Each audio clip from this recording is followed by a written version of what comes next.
Hello, ladies and gentlemen. Welcome back to another episode of the Statesman Podcast, where we break down Zimbabwe's politics. And in today's episode, I'm going to unpack an incident that would be very laughable if it were not so emblematic of the democratic decay that is happening in Zimbabwe.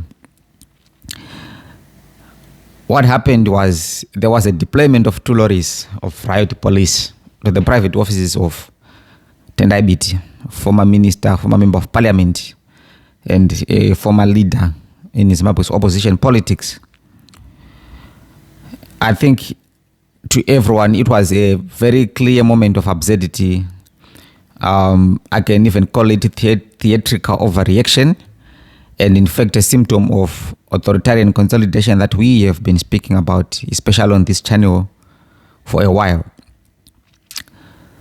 What we see is a creeping reassertion of coercive state power, which is reminiscent of Zimbabwe's First Republic, the Zimbabwe of President Robert Mugabe.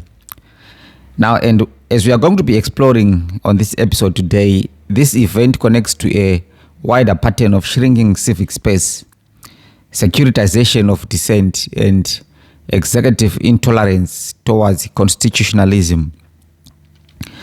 So what happened was, on Saturday, 15 November, we woke up to an incident which ranges from the absurd to the outright dystopian, if I might say. Riot police, they descended in full force on the offices of Tendai Biti.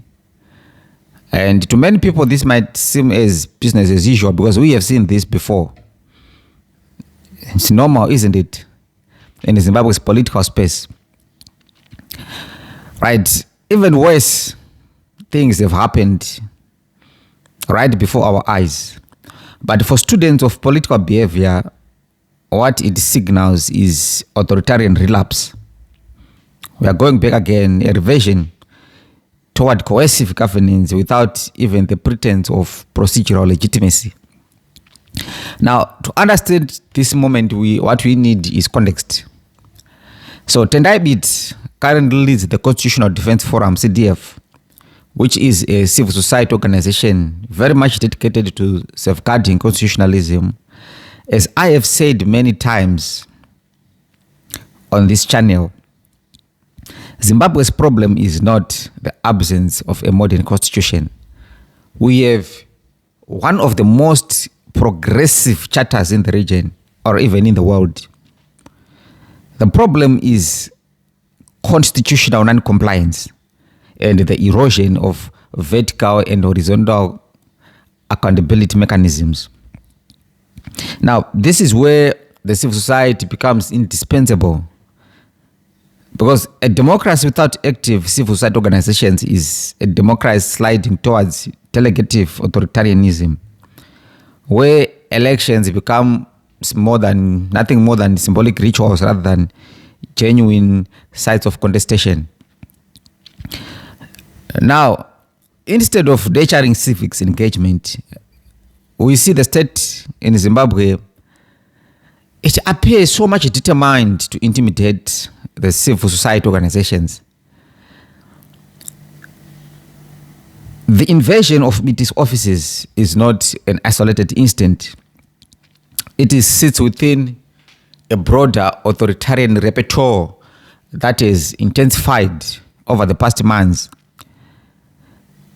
Now, you can speak of the suspicious burning of Ibo Mandaza's SAPES offices, which is a classic case of political coercion through symbolic violence. We know ZANU-PF and violence, they do not hesitate to use it when it serves them a purpose.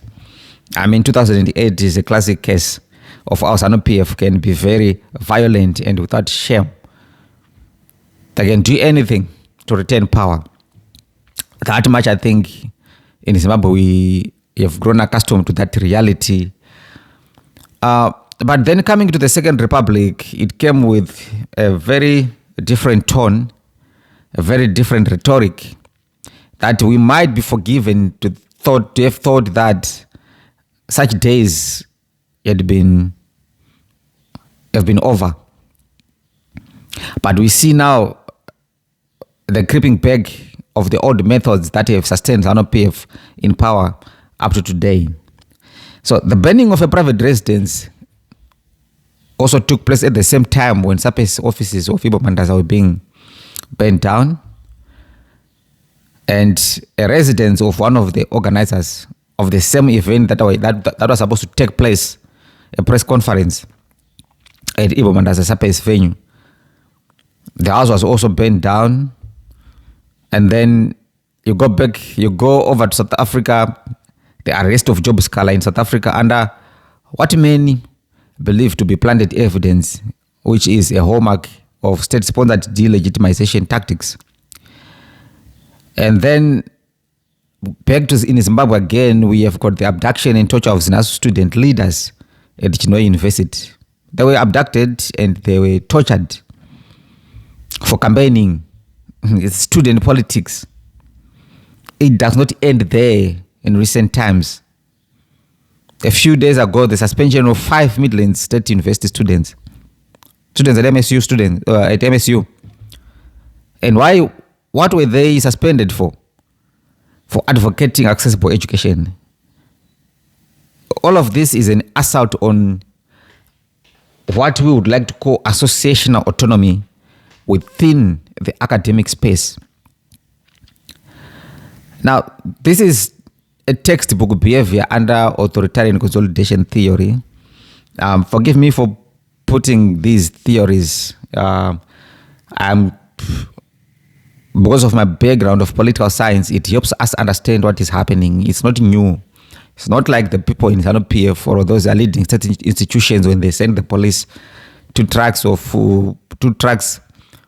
fully loaded with riot police. It's not like they're doing something new or they are being very creative. These are things that we know. They are written in black and white. We know exactly how to describe them. We know exactly what is going on. So that's why I end up putting all of these things so that you know that it's not new. It's something that has been done since time immemorial, and you know what it is. And we know how these cases normally end. So these regimes, they use tactics which involve coercion. And when you use coercion, the main players being the police, representing the security forces, and when push comes to shove, they can even use the military. We have seen this happening in Zimbabwe.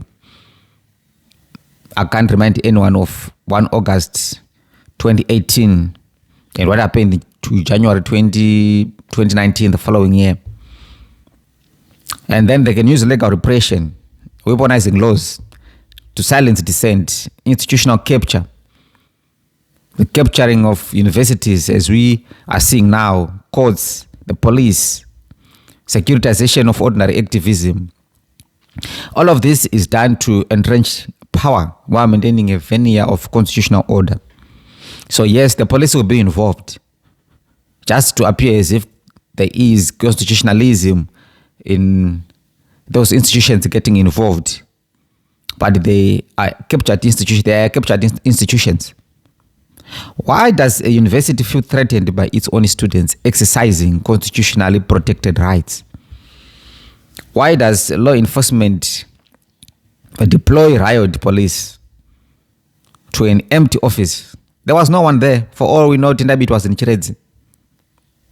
So what political science helps us with is it provides us with answers to these questions.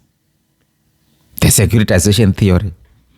This is when the state artificially frames normal civics activities, student protests, press conference, advocacy meetings as a security threat requiring extraordinary measures. So you will see police being deployed. You will see the soldiers being deployed. So in securitized state, as we are seeing in Zimbabwe, dissent can no longer be treated as democratic participation.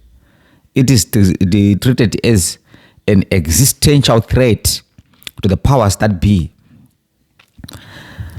Now, that is exactly how you end up with riot police at law offices and universities treating students as subversive actors.